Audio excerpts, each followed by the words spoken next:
시편 132편 1절에서 9절인데 2절 말씀 같이 읽겠습니다. 시편 132편 2절 그가 주께 맹세하고 야곱의 능하신 하나님께 서원하기를 읽죠. 그가 주께 맹세하고 야곱의 강하신 하나님께 서원하기를. 잠깐 기도하고 시작합시다. 위대하시고 거룩하신 주 하나님 감사합니다. 하나님께서 은혜와 복을 주셔서 이 시간 주의 말씀을 선포합니다. 선포하는 모든 말씀들 위에 기름 부어주실 간구합니다. 전능자 주 하나님께서 참으로 이 말씀을 통해서 저희가 또 새 힘을 얻게 해주시고 마음도 새롭게 되고 영이 새롭게 되고 또 아주 모든 것이 새롭게 되게 해주십시오. 말씀을 받는 마음이 매우 중요합니다. 믿음으로 말씀을 잘 받아서 마음에 간직하게 해주십시오. 감사드리며 주의 이름 기도합니다. 아멘. 예, 오늘 공부할 시편 132편 야곱의 강하신 하나님입니다. 야곱이란 아브라함, 이삭, 야곱과 같이 한 개인의 이름일 수 있지만 동시에 그의 이름은 이스라엘 민족, 국가를 뜻한 이름으로 불릴 때도 있습니다.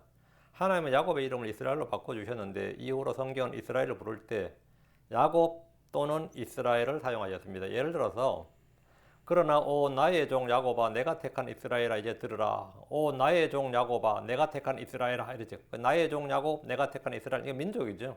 이 말씀은 야곱과 이스라엘이라는 이름이 함께 사용되는데 이는 그 민족을 뜻합니다. 이사야 44장 21절에도 오 야곱 곧 이스라엘아 너는 내 종이니 이것들을 기억하라. 내가 너를 지었으니 너는 내 종이라. 오 이스라엘아 너는 내게서 잊히지 아니하리라. 오 야곱 곧 이스라엘아. 오 야곱 곧 이스라엘아 했거든요. 이 말씀에서 동일합니다. 야곱의 집이요 야곱의 씨 야곱의 유산 야곱의 목 야곱의 장막들 야곱의 범법 야곱의 하나님 등 야곱이란 이름은 한 개인을 넘어서 그의 씨를 통해서 형성된 족속 민족 국가를 뜻합니다. 성경은 아브라함 이삭 야곱의 하나님이라는 표현을 자주 하는데 이는 중동의 여러 신들과 구분해주는 중요한 말씀입니다. 오늘날 무슬림들은 알라를 부르며 섬기는데 그들은 자신들을 아브라함의 후손이라고 합니다. 그러나 그들 중 누구도 야곱의 아들들이라고 말하지 못합니다. 아브라함에겐 여러 아들들이 있었습니다. 이삭은 야곱의 에사라는 아들이 있었습니다. 성경의 하나님은 아브라함, 이삭, 아브라함의 하나님, 이삭의 하나님, 야곱의 하나님입니다. 하나님은 야곱에게 자신을 보이셨고 말씀하셨습니다. 하나님 야곱에게 언약을 주셨습니다. 하나님 야곱에게 복을 주었습니다. 왜 에서가 아니라 야곱이 중요한 겁니까? 성경은 혈통주의가 아닙니다. 성경은 사람의 외모를 중시하지 않습니다. 중요한 것은 뭐냐? 언약입니다. 언약이에요.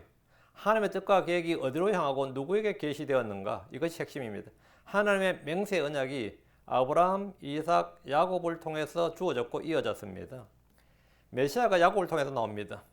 창세기 49장 24절에 그의 활이 강하고 그의 손에 팔이 야곱의 강하신 하나님의 손으로 말미암아 강하게 되었나니 거기서 목자 곧 이스라엘의 돌이 나오는도다. 거기서부터 이 말은 요셉이 아니라 야곱의 능하신 하나님으로부터 목자 곧 이스라엘의 돌이 나옵니다. 목자는 초림의 주 예수 그리스도입니다. 이스라엘의 돌은 온 세상을 산산조각 내는 돌로 심판의 주 재림의 주이십니다. 다니엘 1장 34절에 왕이 보셨는데 마침 내 손을 대지 아니하고 깎아낸 돌이 그 형상을 시대에 쇠와 진흙으로 된 그의 두 발을 쳐서 그것들을 산산조각 내매 보면 손을 대지 아니하고 깎아낸 돌이 그 형상을 쳤다. 이렇게 돼 있죠. 이 돌이 야곱에 강하신 하나님으로부터 나온다는 겁니다. 주 예수님은 하나님이 낳으신 아들입니다. 주 예수님은 하늘로부터 나신 주이십니다. 그분은 처음부터 계시던 말씀입니다. 그분은 세상의 모든 걸 산산조각 내시는 분이시고 철장으로 토기장의 그릇을 산산조각 부수시는 분입니다. 다니엘 2장 45절에 손을 대지 아니하고 산에서 깎아낸 돌이 쇠와 녹과 진흙과 흙, 은과 금을 산산조각 낸 것을 왕께서 보셨사오니 즉 위대하신 하나님께서 이후에 있을 일을 왕에게 알리셨나이다. 그 꿈은 확실하며 그 해석은 분명하나이다 하니라. 이것이 야곱의 강하신 하나님이라고 할 수 있습니다. 예수 그리스도는 하나님이십니다. 그분은 참 하나님입니다. 그분은 강하신 하나님입니다. 이사야서 9장 6절에 이는 한 아이가 우리에게서 태어났고 한 아들을 우리에게 주셨는데 그의 어깨는 정권이 놓이고 그의 이름은 놀라우시니 좋은 자 강하신 하나님 영존의 아버지 평화의 통치자랄 것이기 때문이라. 여러분 한 아이가 우리에게 태어났다. 한 아이가 우리에게 태어났다. 그게 뭐라고요? 강하신 하나님 영존의 아버지라잖아요. 이 아이가 누구냐고 이 말씀에 예언한 한 아이가 바로 주 예수 그리스도입니다. 그분은 만군의 주 하나님입니다. 자, 본문 보겠습니다. 1절 주여 기억하소서 다윗과 그의 모든 고통들을. 이거 보세요. 주여 기억하소서 all remember David and all his afflictions. 주여 기억하소서 다윗과 그의 모든 고통을. 이게 정확한 여대로 쓰면 딱 돼요. 근데 우리 성경에 보면 이제 주여 다윗과 그의 모든 고통들을 기억하소서 이렇게 가지고 이제 리멤버를 뒤로 다 빼죠. 그 시를 시로 안 만드는 거예요. 그 시를 우리나라 성경 번역 시편은 대부분 다 원문을 한문을 만들어 버리는 거죠. 이게 주께 부르짖는 기도예요. 그러니까 주여 기억하소서 다윗과 그의 모든 고통을 또 2절까지 이것도 계속 이어지는 말이거든요. 주께 부르짖는 기도인데 기억하소서 1절을 2절을 3절 이렇게 나오는 거예요. 지금 본문이. 그러니까 주여 기억하소서 여기서 기억하라는 것은 remember 할 때 기억하는 건 뭐냐면 깊이 생각해 달라 알아달라는 겁니다.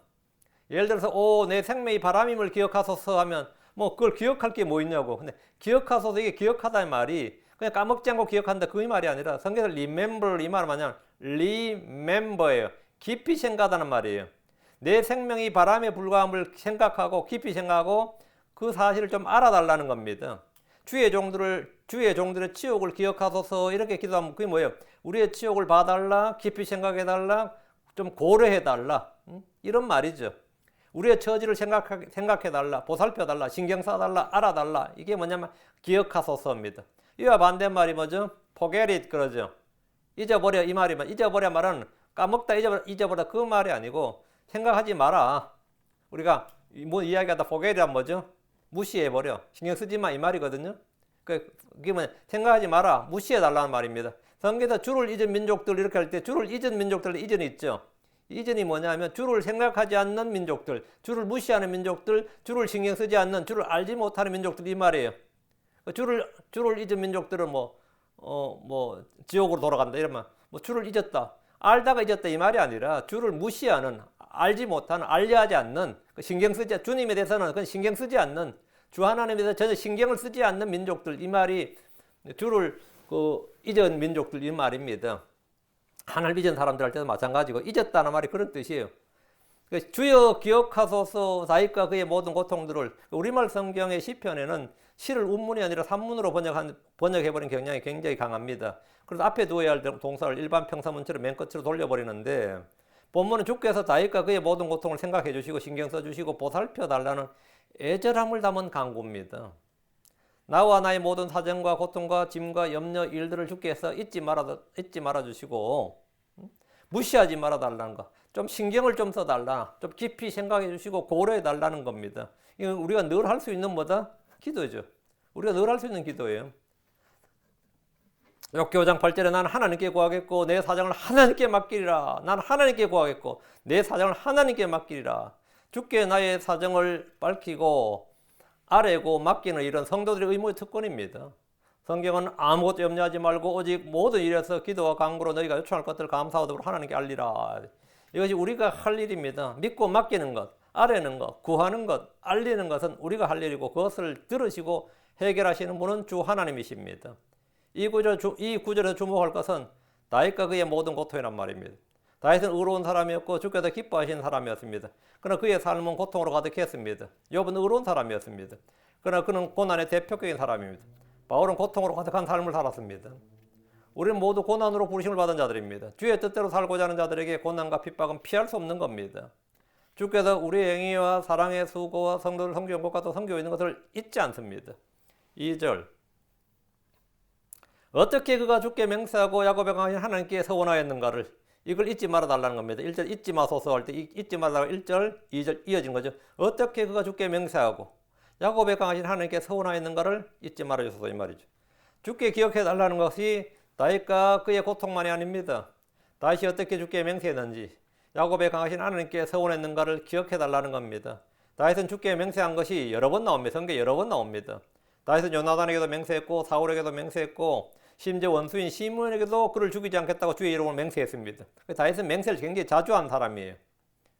사무엘상 26장 10절에 보면 주께서 살아계심을 두고 맹세하거니와 이렇게 맹세한 적도 있고 나단이 자기를 책망할 때도 뭡니까? 뭘 모르고 내가 주의 이름으로 맹세하거니와 이러면서 그는 벌을 면치 못한다고 그러다가 네가 바로 그놈이다 그런 책망을 했죠. 그때 자기도 입에서 그냥 맹세하거니와 튀어나온 거지. 다윗에게 하나님을 두고 내게 맹세하소서 이라며 맹세를 요구받은 적도 있습니다. 다윗은 레갑과 그의 형제 바나에게 내 혼을 모든 역경에서 구속하신 주께서 살아계심을 두고 맹세하노라 이렇게 다윗은 수시로 이렇게 맹세하노라 말을 잘했습니다. 맹세하노라. 다윗이 요나단의 아들 무비보셋을 아낀 것도 주의 맹세로 인한 것입니다. 다윗은 주 앞에서 맹세한 것도 있고 주께서 다윗에게 진리로 맹세하신 것도 있습니다.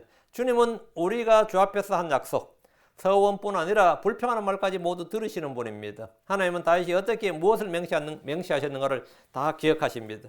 그런데 다윗이 특별히 주께 맹세한 게 있단 말이에요. 그리고 서원한 게 있다고. 그걸 어떻게 맹세했고 그게 뭔지를 주님께서 기억해달라고. 기억해달라고요. 다시 2절. 야곱의 강하신 하나님께 서원하였는가를 앞에서 맹세라고 그러고 여기서 서원이라죠. 맹세가 서원이에요. 같은 말입니다. 야곱의 강하신 하나님이란 이스라엘의 하나님께서 우상들 중에 하나가 아니라 살아계신 하나님, 전능하신 하나님이라 이 말이에요. 그분은 전능하신 분, 강하신 하나님이란 말입니다. 이 표현은 성경에서 주 하나님의 이름으로 나오는데 The Mighty One of Israel, The Mighty One of Jacob. 그 야곱의 강하신 분, 이스라엘의 강하신 분, 이게 이름입니다. 타이틀이에요. 주 하나님은 강하신 분이다 말입니다. 주 하나님은 크신 분입니다. 그분보다 더 크고 강하신 분이 없습니다. 그래서 성경은 고린도전 10장 22절에 우리가 주의 질투를 일으키겠느냐, 우리가 그분보다 강하냐 이렇게 씁니다. 하나님보다 강하신 존재는 없습니다. 시편 89편 8절에 오 만군의 주 하나님이시여 누가 주와 같이 강하신 주시니까 또 주를 둘러싼 주의 신실하신가 같으리까. 여기 보면 오 만군의 주 하나님, 누가 주와 같이 강하신 주시니까. 누가 주와 같이 강하신 주시니까. 누가 주와 같이 강하고 누가 주와 같이 크신 분이냐? 없다 이거죠. 또 주를 둘러싼 신실하신 것 같으니까 비교 불능이다 이 말이죠. 비교 불가다 이거예요. 3절입니다. 확실히 내가 내 집에 장막에 들어가지 아니하며 내 침상에도 오르지 아니하리라. 이게 뭔 말이에요? 집에 안 들어가고 침상에 안 오른다는 말은 이 서원치고는 좀 독특하지 않아요? 맹세치고는 좀 심하지 않아요? 다윗은 지금 고통 중에 기도하면서 집에도 들어가지 않고 침상에도 오르지 않겠다고 하는데 이는 주 앞에서 뭔가 기도하면서 끝장을 보겠다. 해결해 보겠다. 해결 날 때까지 이거죠.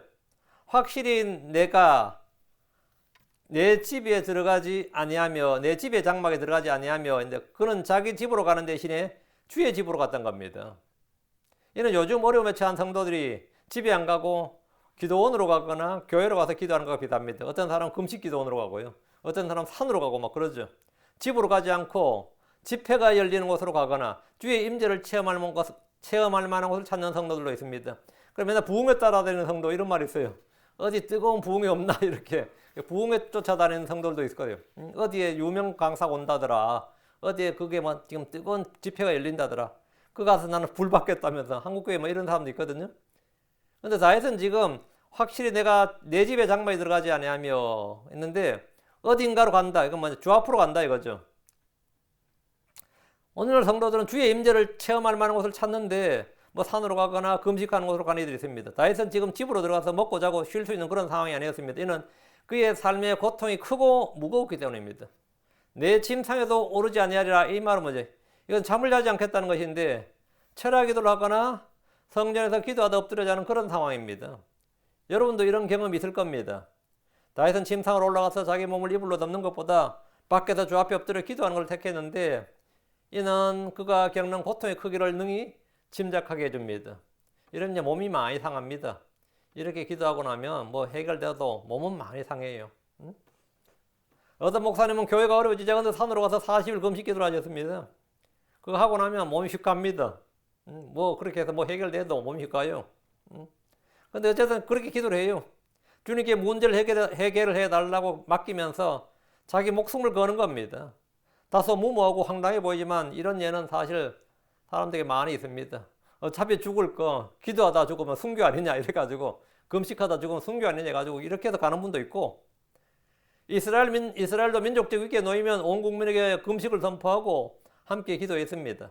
다윗은 개인적으로 기도에 전념하기 위해서 자기 집에도 들어가지 않고 침상에 올라가 잠도 자지 않겠다고 결단을 했습니다. 이걸 주님께 지금 말한 거야. 내가 이러고 있는 걸 좀 기억해 달라고 그러잖아요. 기억해 달라고. 이게 1절 말씀이에요. 주여 기억하소서. Lord remember David. 다윗을 기억해 달라고. 그리고 뭐 다윗이 하는 짓을 좀 기억해 달라고요. 하나님 다 기억하시죠. 우리 심중을 보시는 분이고 우리 영을 달아보시고 우리 행동을 다 세어보시고 달아보시고 재어보시는 분입니다. 4절입니다. 내가 내 눈에 잠을 주지 않으며 내 눈꺼풀에 졸음을 주지 아니하리라. 이 말은 뭐예요? 잠을 자지 않겠다는 시적 잠언의 표현인데 내가 내 눈에 잠을 주지 아니하며라고 했는데 이와 동일한 표현과 구절이 잠언 6장 4절에 나와요. Give not sleep to thine eyes, nor slumber to thine eyelids. 똑같은 표현이죠. 내 눈에 잠을 주지 말며 내 눈꺼풀에 졸음을 주지 말라, 이 표현인데 문자로 직역한 겁니다. 이것을 자연스럽게 표현한다고 해서 내 눈이 잠들지 말게 하며 내 눈꺼풀이 졸지 말게 하라, 이렇게 이제 흠정형 한경 이렇게 번역을 했어요. 사람이 배고픈 것을 어느 정도 견딜 수 있지만 배고픈 걸 견디는 거지 배고픔을 막을 수는 없는 거죠. 우리가 주림을 견디는 거지 주림을 막을 수는 없어요. 오는 주림을 막을 수는 없다고. 잠도 마찬가지입니다. 우리가 잠과 싸울 수는 있지만 잠이 오지 않게 할 수는 없습니다. 우리 잠을 쫓으려고 막 운동도 하고 커피도 마시고 뭐 허벅지를 찌른다 그러죠. 뭐 할 수 있지만 오는 잠을 오지 않게 막을 수는 없어요.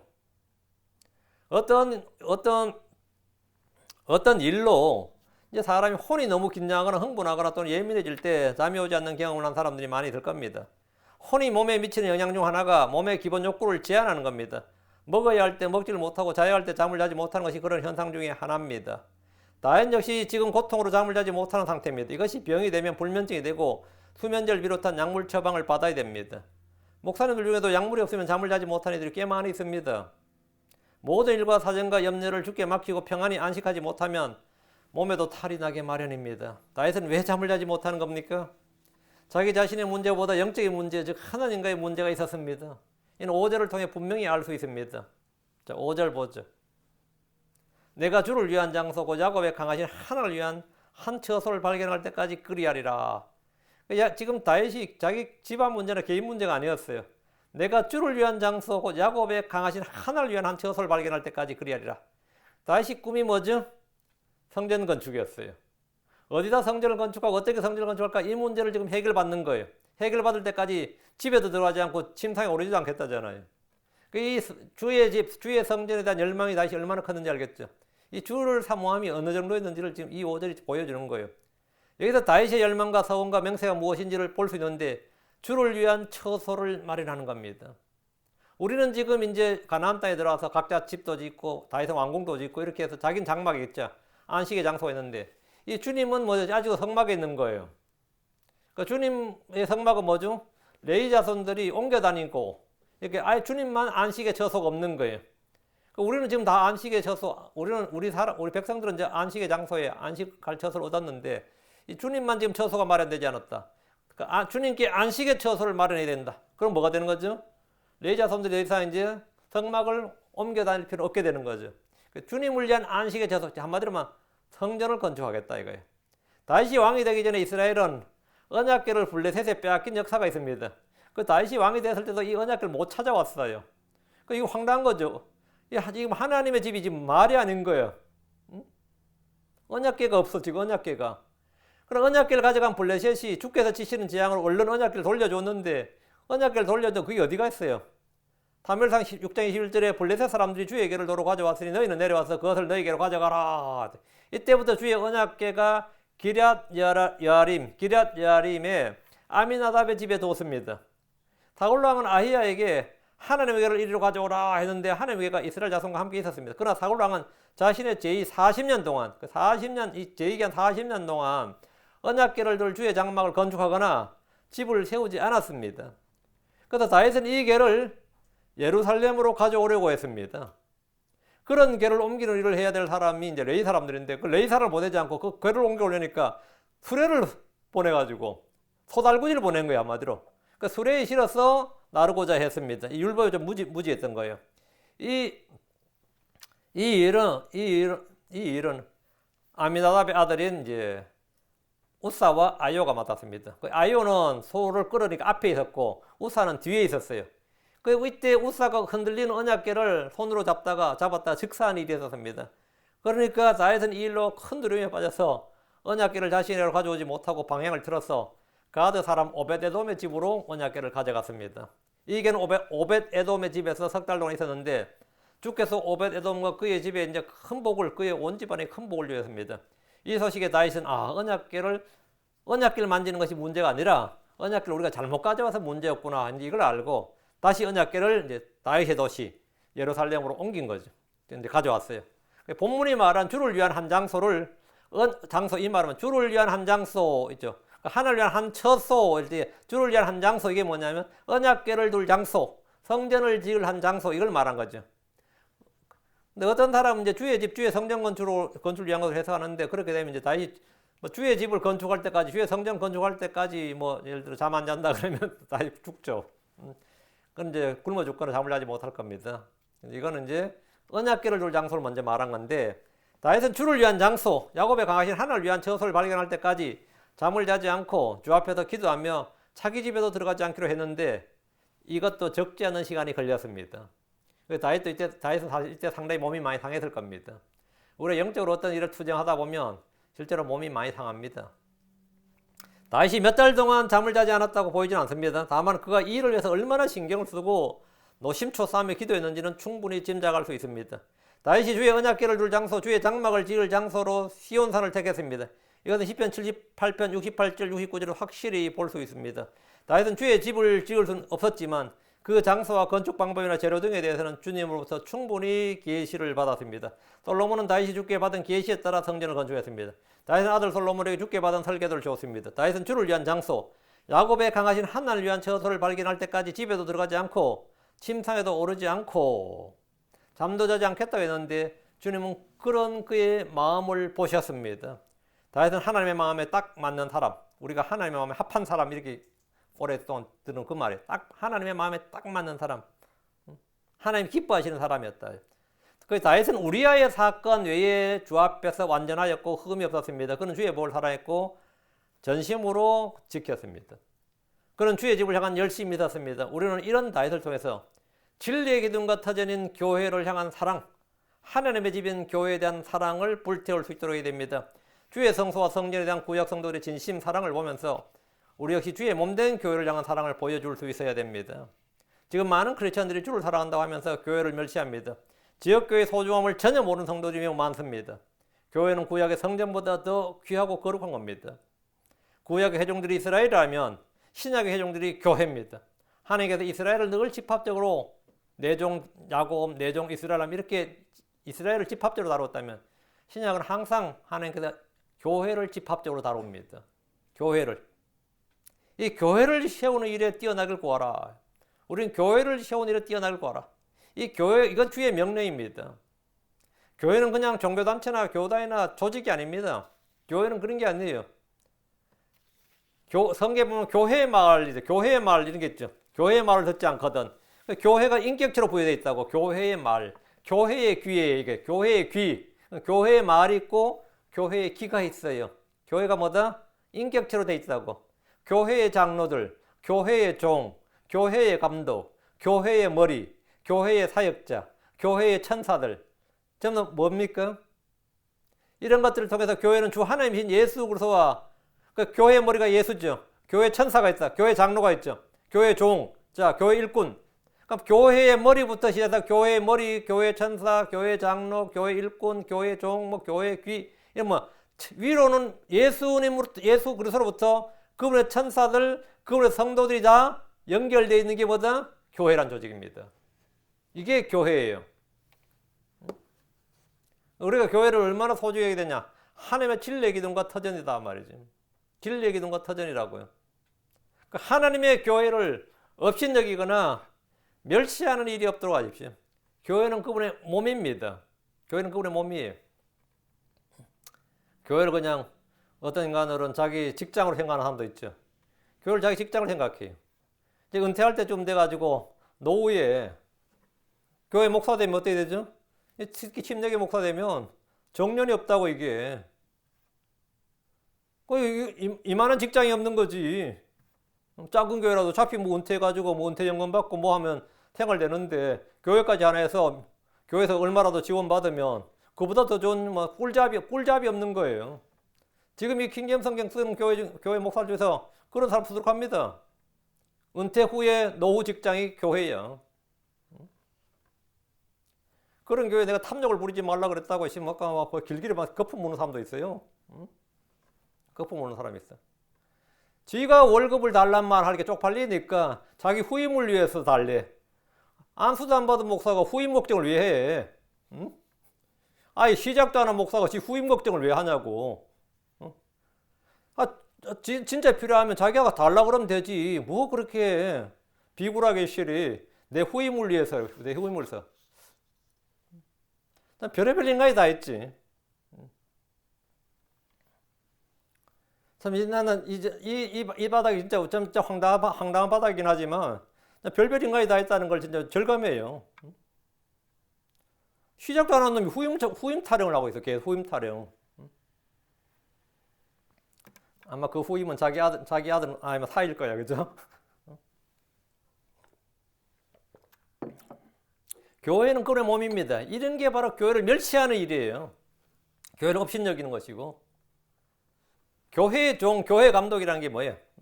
교회의 머리 대신 그분의 명을 받아서 신실하게 섬기는 게 교회의 종이고 교회의 감독입니다. 제가 아까 감독이 뭐예요? 오버시어라는 감독이라는 게 뭐예요? 섬기는 자, 본을 보이는 자입니다.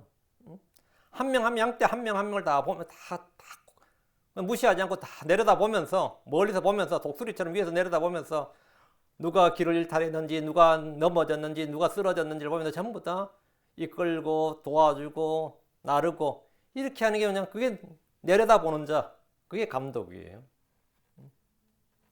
내 말을 들으라. 이게 아니고 그거는 세상에서 왕이나 군림한 자. 그러니까 너희는 그렇게 하지 말지니라. 이게 주님 말. 너희는 그렇게 하지 말지니라 하잖아요. 너희는 그렇게 세상에서 그렇게 하지만 너희는 그렇게 하지 말지니라. 우리는 정반대로 해야 된단 말이지. 이게 뭐냐? 성경에서 말하는 목자요 감독입니다. 이게 아비의 마음, 유모의 심정이에요. 교회는 뭐다? 그분의 몸이다. 우리 이 다윗이 성전에 가졌던 이 열정, 이 사랑을 말이죠. 시편 132편 나오잖아요. 우리 이 신약에서는 그 건물 성전이 아니라 주의 몸된 교회를 위해서 이 사랑을 보여줘야 됩니다. 6절입니다. 보라, 우리가 에브라다에서 그것에 대하여 들었도다. 우리가 그것을 숲의 들에서 발견하였도다. 다윗은 에브라다에서 주의 언약궤에 대해 들었다는 말입니다. 에브라다는 다윗의 고향입니다.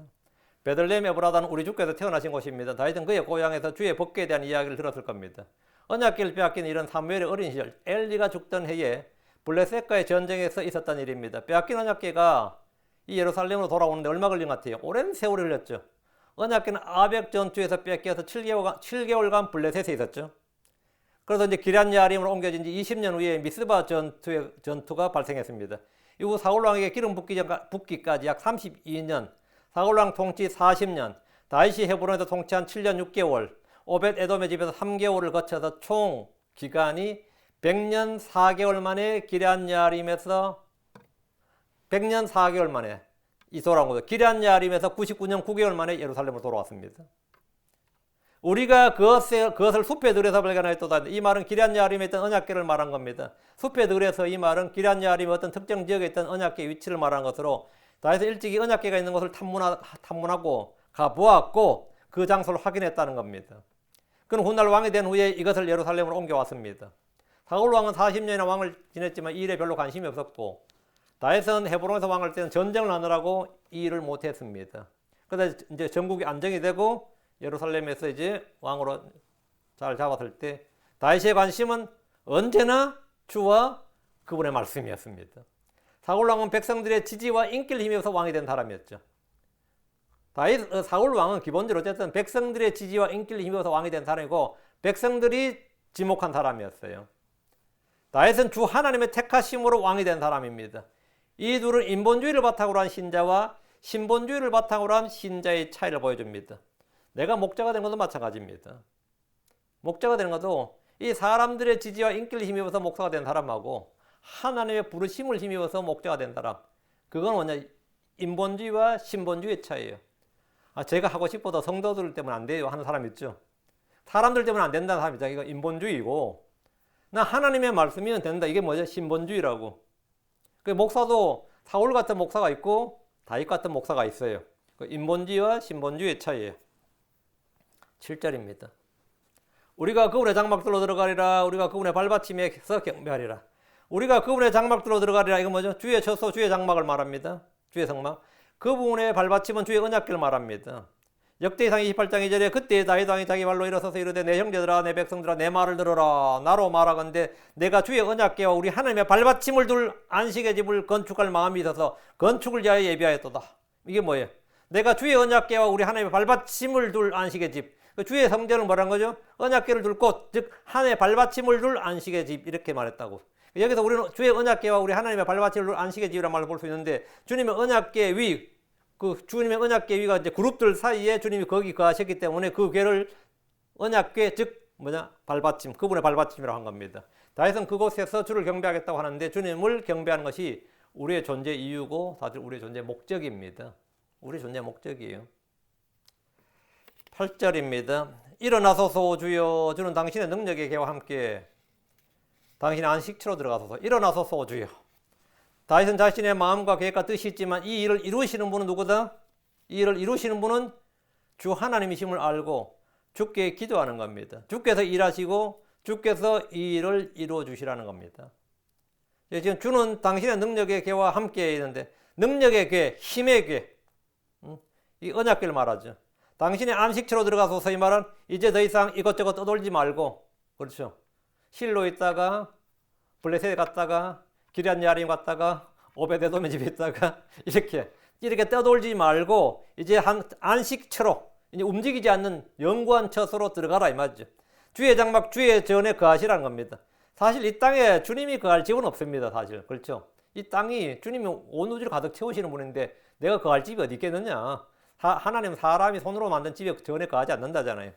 그러니까 주님은 사람이 손으로 만든 집에 거하지 않습니다. 그리고 성전이라는 게 사실 없는데 그럼에도 주께서는 주의 집을 짓고 그곳에서 경배하는 일을 허락하셨습니다. 안식처란 집을 말합니다. 광야에서 이동 중일 때 그들은 안식할 곳이 없었습니다. 늘 장막을 걷었고 또 움직였죠. 성막도 걷었고 움직였습니다. 그러나 땅을 차지하고 나서 이제 땅이 있고 집이 있으면 그곳은 그들의 안식처가 됩니다. 영구한 처소가 되는 거죠. 주께서도 이동식 성막에 거하셨습니다. 밖에는 옮겨 다녔습니다. 그러나 이제 정해진 곳에 집을 건축하고 그곳에 언약궤를 놓으면 레위 자손들은 성막을 옮긴 일을 할 필요가 없게 됩니다. 이제 영구한 처소 성전이 있으니까 주님께서도 이제 안식의 처소가 생긴 겁니다. 이곳저곳 옮겨 다닐 필요가 없는 거죠. 당신의 안식처로 들어가소서. 이 말은 영구한 주의 집을 지으려는 다윗의 계획을 보여주는 겁니다. 9절 주의 제사장들을 의로운 있게 하소서. 그리고 주의 성도들은 기쁨으로 외치게 하옵소서. 주의 집이 건축되고 거기서 섬기는 주의 제사장들을 의로운 있게 하라는 것인데 이는 주의 법대로 주를 섬기게 달라 이 말입니다. 그러니까 주의 제사장들이 의로운 옷 입으려면 어떻게 하나? 구약에서 의로운 입는다 그러면 율법에 의해요. 구약에서 의는 율법에 의입니다. 그러니까 주의 법대로 주를 섬기면 그것이 뭐죠? 의로운 입는 겁니다. 율법에 따라 섬기는 것이 의로 옷 입는 거예요. 주의 명령대로 주의 율법대로 지키면 그것이 의로운 옷 입는 거고 크리스천들은 믿음으로 주 예수로 섬기는 것이 의로 옷 입는 겁니다. 내가 의로운 입었다 이 말은 믿음으로 주 예수를 믿는 것, 주 예수 그리스도로 옷 입는 것, 새 사람을 입는 것, 그 새로운 창조물 새 사람을 입는 것, 의와 거룩함을 옷 입으라 그랬잖아요. 우리는 그리스도의 좋은 군사로 빛의 갑옷, 주 예수 그리스도를 섬기는 하나님의 전신갑주를 입어야 됩니다. 그런데 성경에서 로마 13장은 예수 그리스도로 옷 입으라 그랬죠. 예수 그리스도로 입어라. 우리는 새 사람을 입어야 됩니다. 우리는 그리스도로 옷 입어야 됩니다. 우리는 모두 왕가의 제사장이고 하나님의 제사장이고 영적 제사장들입니다. 주의 제사장들을 의로운 있게 하소서. 그러니까 구약에서는 주의 제사장은 레위 사람들이잖아요. 그 레위 사람들을 주의 법대로 성전에서 섬기게 하소서이고 신약에서 주의 제사장들을 의로운 있게 하소서. 크리스천들을 말하면 믿음으로 말미암아 예수 그리스도를 옷 입고 새 사람을 입고 의와 거룩함을 옷 입고 사랑을 옷 입고 덧입으라는 말이죠.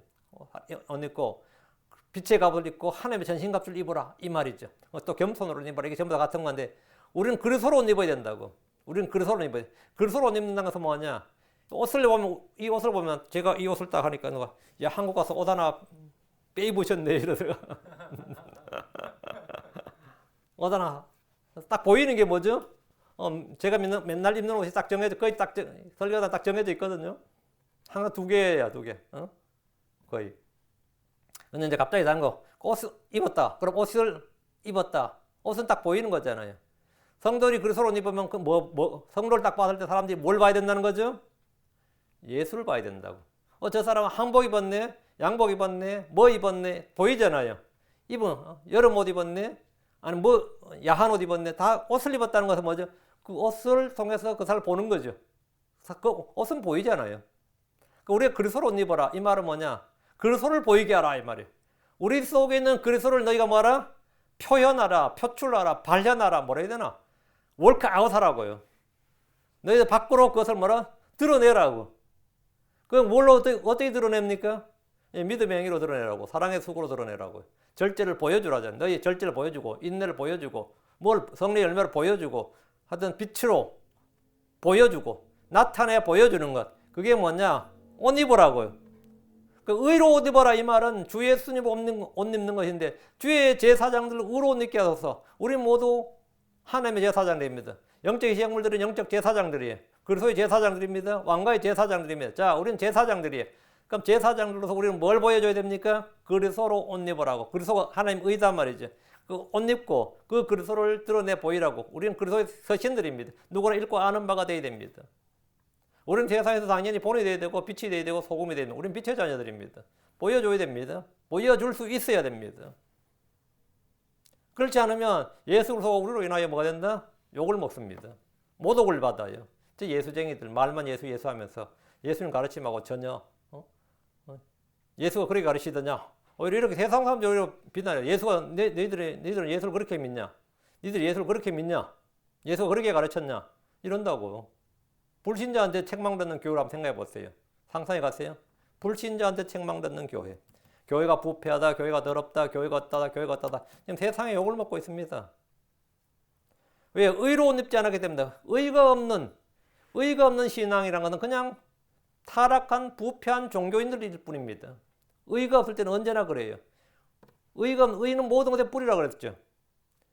의가 없으면 아무리 좋은 것이라도 전부 다 부패입니다. 그건 다 죄예요. 모든 불의는 죄니라. 의는 뭐죠? 의의 반대가 불의죠. 모든 불의는 죄라고. 다시 9절. 그리고 주의 성도들은 기쁨으로 외치게 하옵소서. 주를 섬기며 경배하는 성도들은 주의 집이 건축되고 거기서 경배하는 것이 기쁨입니다. 우리는 주를 기뻐하는 자들입니다. 우리는 주의 기쁨을 위해 창조된 자들입니다. 우리는 주를 기쁘시게 하기 위해서 존재하는 자들입니다. 우리는 주를 기쁘시게 하다. 우리는 무엇이든 주의 기쁨이 되는 일들을 행해야 됩니다. 그러니까 주의 성도들은 기쁨으로. 주님은 우리의 기쁨을 돕는 자예요. 주님은 자신의 평을 우리 주셨고 내 기쁨을 너희 안에 있게 하여 거하게 하여. 주님께서 우리 자신의 기쁨을 우리 속에 두셨습니다. 항상 기뻐하라고 말씀하셨어요. 주를 기뻐하라. 기쁨은 성례의 열매입니다. 기쁨은 하나님의 왕국입니다. 하나님의 왕국은 뭐든? 예. 의와 화평, 기쁨. 그 다음에 기쁨을 희락할 때 delight. 이 기쁨은 모든 게 연관되어 있습니다. 주의 성도들은 기쁨으로 외치게 하옵소서. 아멘. 주의 집이 지어질 때 주의 성도들은 기쁨으로 외치게 됩니다. 장차의 땅에 주의 집이 건축될 때 온 세상의 모든 민족들이 그곳으로 와서 그분을 경배하게 될 겁니다. 당연히 온 성도들은 다 기쁨으로 노래하게 될 겁니다. 우리는 언제나 주를 기뻐하고 주님을 찬양하게 될 겁니다. 그런데 그 기쁨이 지금 이 땅에서 육신의 몸을 입고 있는 지금 이 순간에도 그 기쁨이 충만해야 됩니다. 내 안에는 뭐냐? 주의 기쁨이 늘 넘쳐야 된다고. 그런데 이 기쁨이 없으면 나는 아무것도 아닌 거죠. 목자의 할 일은 뭐냐? 성도의 기쁨을 뭐 한다? 우리는 믿음을 지배한 자가 아니라 성도의 기쁨을 돕는 자가 되는 겁니다. 돕는 자가 되는 거예요. 이게 바로 뭐냐? 우리가 해야 될 일이에요. 우리 시편 132편을 보면 주여 기억하소서 했죠. 주여 remember David, 다윗을 기억하소서 했는데 이 우리가 배울 교훈이 엄청 많아요. 이 깊이 있는 내용이지. 9절까지 잘 읽어보시면 내용을 이제 모르면 진짜 아무것도 아닙니다. 내용을 알면 다시 엄청나게 그 주를 향한 사랑과 주를 위해서 뭘 일을 해야겠다고 결단을 하고 또 그렇게 했던 걸 볼 수 있는데 우리도 다윗이 주의 집을 향해서 가졌던 그 열망을 지금 신약에서 주의 집 하면 뭡니까? 교회입니다. 하나님의 집 교회예요. 이 교회를 위해서 여러분이 교회를 채운 일에 뛰어날고 하고 교회를 멸치하지 않고 무시하지 않고 교회의 일꾼, 교회의 종, 교회에 섬기는 자, 이 교회를 위해서 여러분이 무언가를 이렇게 할 수 있기를 기도하시기 바랍니다. 기도합시다. 위대하고 거룩한 주 하나님 감사합니다. 하나님께서 은혜 주셔서 오늘 주신 말씀을 선포했습니다. 선포된 모든 말씀들이 성도들이 잘 전달되고 성도들 마음속에 뭔가 불꽃을 일으키고 아버지는 또 이 씨앗이 뿌려져서 열매 맺게 해주실 간구합니다. 은혜 베풀어 주십시오. 감사드리며 주의 성기도합니다. 아멘. 아멘.